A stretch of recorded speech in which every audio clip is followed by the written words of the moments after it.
Merci. Madame Lienemann.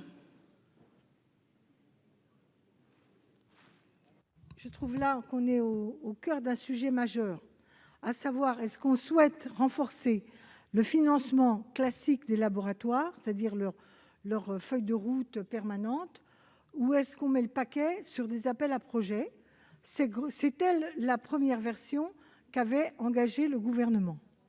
Je rappelle qu'aujourd'hui, il y a une déperdition considérable d'énergie de nos chercheurs à préparer ces appels à projets, avec un taux de succès qui est extrêmement infime. Et même si on passe à 30% de succès, il y a 70% de ce boulot qui ne sert à rien.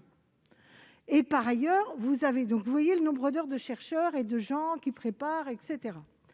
Deuxièmement, à partir de ce moment-là, on a besoin d'avoir... Bien sûr, c'est utile, les appels à projets, en plus, si je puis dire, du rythme général.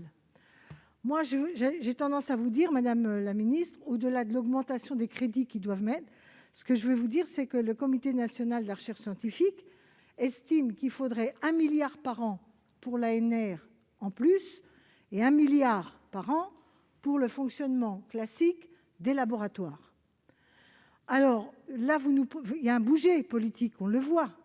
Heureusement, comme vous le disiez tout à l'heure, vous soutenez le modèle à la française.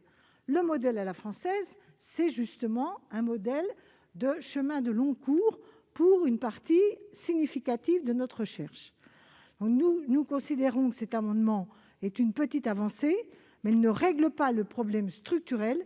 Nos laboratoires n'ont pas suffisamment les moyens, et là je ne parle pas de démagogie, de tout flamber et autres, n'ont pas les moyens de fonctionner correctement au quotidien pour assurer des recherches de long cours.